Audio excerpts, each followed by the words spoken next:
तुम्ही कधी गवारीच्या शेंगामध्ये बेसन पीठ टाकून भाजी बनवलेली आहे का?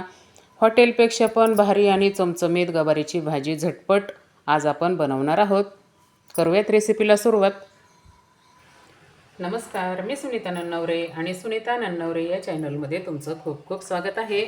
आज आहे ना मी तुम्हाला एकदम नवीन रेसिपी बनवून दाखवणार आहे गवारीच्या शेंगाची भाजी.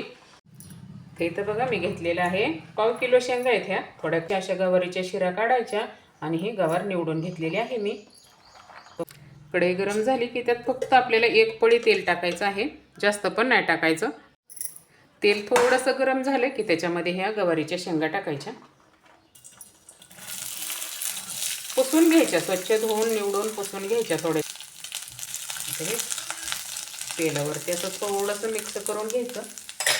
आपल्याला याच्यामध्ये टाकायचं आहे बेसन. इथं मी 2 चमचे फक्त आपलं पोहे खायचा चमचा असतो ना त्या चमच्याने 2 चमचे बेसन पीठ घेतलेलं आहे. बेसन चाळून घ्यायचं मस्त असं, त्यातल्या गुठल्या पण मोडतात ना चाळल्यामुळं. आता हे बेसन आपण गवारीच्या शेंगांमध्ये टाकून घेऊया. याच्यामध्ये टाकायचं सर्व असं. पोहे खायच्या चमच्याने फक्त 2 चमचे बेसन मी इथं घेतलेलं आहे. बारीक गॅस ठेवायचा आणि छान हे मिक्स करून भाजून घ्यायचं व्यवस्थित. आणि गवारीच्या शेंगा पण भाजल्या पाहिजे असं मस्त मिडियम गॅसवरती आपण हे भाजून घेऊया. बेसन भाजत असताना ना बेसनचा कलर पण असा बदलतो आणि स्टीलची कढई ना तर असं सतत हलवत कमीत कमी 6 ते 7 मिनटं तरी आपल्याला हे बेसन व्यवस्थित भाजून घ्यायचं. व्यवस्थित ते 7 मिनटं झालेले आहेत. मी गवार आणि बेसन व्यवस्थित भाजून घेतलेले आहे. बेसनचा कलर पण थोडासा बदलला आहे आणि गवारीची शेंग पण हिरवी होती ना, अशी मस्त परतल्यासारखी दिसते. पण आपली ही गवार आणि बेसन भाजल्यानंतरच आपल्याला थोडंसं पाण्याचा हबका मारायचा याच्यावरती, एकदम थोडंसं.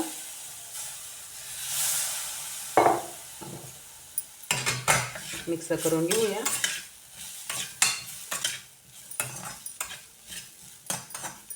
पाण्याचा हबका मारून असं व्यवस्थित मिक्स करून घेतलेलं आहे. आता फक्त 1 मिनिटभर झाकण ठेवायचं. 1 मिनिट झालेलं आहे. आपली गवारीच्या शेंगाला आणि बेसन पिठाला मस्त अशी वाफ बसलेली आहे. तर थोडंसं मिक्स करून घेऊया. पाण्याचा हबका मारलेला पण मस्त कोरडं झालेलं आहे आणि पीठ पण शिजलं जातं आपलं आणि गवारीची शेंग पण आता इथं शिजली जाते. म्हणजे भाजीत आहे ना अशी शेंग शिजवायला लागत नाही. आता हे आपण एका ताटलीमध्ये काढून घेऊया. अशी ताटली घ्यायची आणि ही भाजलेली गवार आपल्याला याच्यामध्ये काढायची आहे. म्हणजे आपल्याला ह्याच कढईमध्ये ना भाजी बनवता येईल. आपली भांड्यांचा पसारा पण जास्त होत नाही. गरम झाली की त्याच्यामध्ये टाकायचं आहे आता 2 पळी तेल. तेल गरम झालं की थोडीशी मोहरी टाकायची. मोहरी भाजली की थोडंसं जिरं.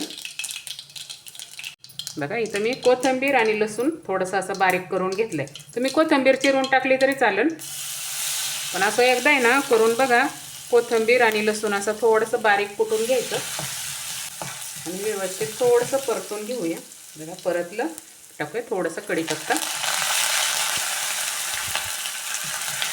सर्व व्यवस्थित भाजलं की थोडासा हिंग टाकायचा. आपण बेसन पीठ टाकलंय ना भाजीला, त्यासाठी थोडासा आता टाकूया. 1 कांदा मी इथं चिरून घेतलाय.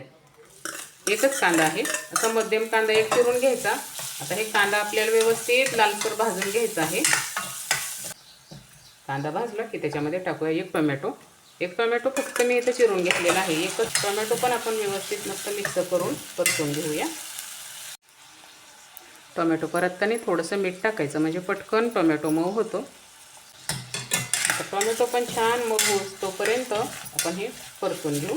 2 मिनटं टोमॅटो कांदा आपला छान व्यवस्थित परतला जाईल आणि मऊ एकदम शिजला जाईल. आपण हे झाकण ठेवून 2 मिनटं शिजवून घेऊया. 2 मिनटं झालेले आहेत. आपण आहे ना टोमॅटो शिजायला झाकण ठेवलं होतं. मस्त असा एकजीव करून घ्यायचा कांदा टोमॅटो, म्हणजे भाजीत असं मोठा मोठा टोमॅटो दिसत नाही. बघा आपला तसं मस्त शिजलेला आहे.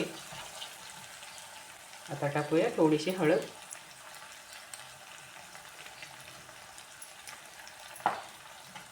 मिक्स करून घेऊ. मी 2 हिरव्या मिरच्या कट करून घेतल्यात, ते पण टाकायचं.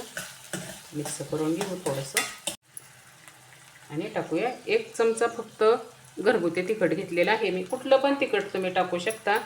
आणि थोडं पाव चमच्यापेक्षा पण कमी छोटा चमचा हे किचन किंग मसाला. बस एवढंच मसाले लागतात आपल्याला. जास्त मसाले पण लागत नाही. घरच्या मसाल्यांमध्येच भाजी एवढी छान चविष्ट होती नाही. तुम्ही एकदा नक्की बनवून तर बघा. हॉटेलपेक्षा पण भारी लागणार ही गवारीची भाजी. असं छान मसाला आपला इथं भाजीसाठी तयार झालेला आहे.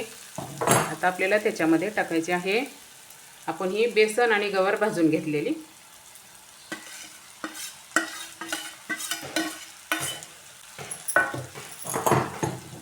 याआधी आहे ना तुम्ही कधीच बनवली नसणार एवढी छान टेस्टी भाजी आज तुम्हाला मी बनवून दाखवणार आहे. आणि कमीत कमी साहित्यामध्ये खायला तर एक नंबर लागते बघा. सर्व व्यवस्थित मिक्स करून घेतलेलं आहे. इथं मी फक्त 1 वाटीभर पाणी घेतले, बारकी वाटी.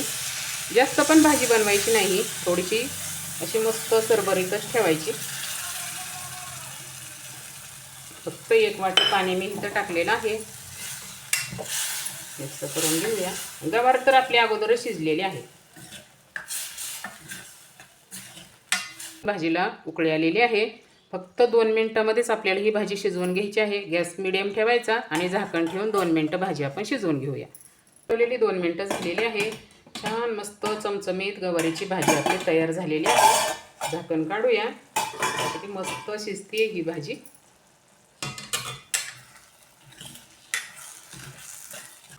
मस्त गवारीची भाजी इथं आपली तयार झालेली आहे. थोडंसं मीठ कमी वाटतंय मला.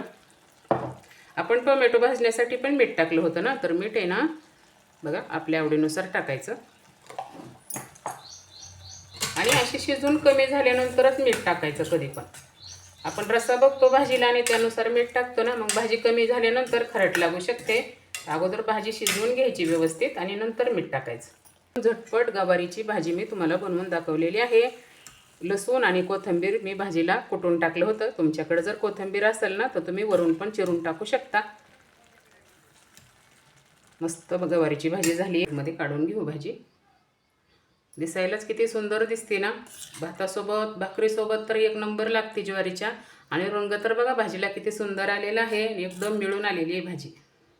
तर या पद्धतीने गवारीची भाजी तुम्ही पण एकदा नक्की ट्राय करा. खायला खूप छान टेस्टी लागते. हॉटेलपेक्षा पण भारी लागते भाजी ही. तर आज ही गवारीची भाजी बनवलेली रेसिपी तुम्हाला कशी वाटली नक्की सांगा.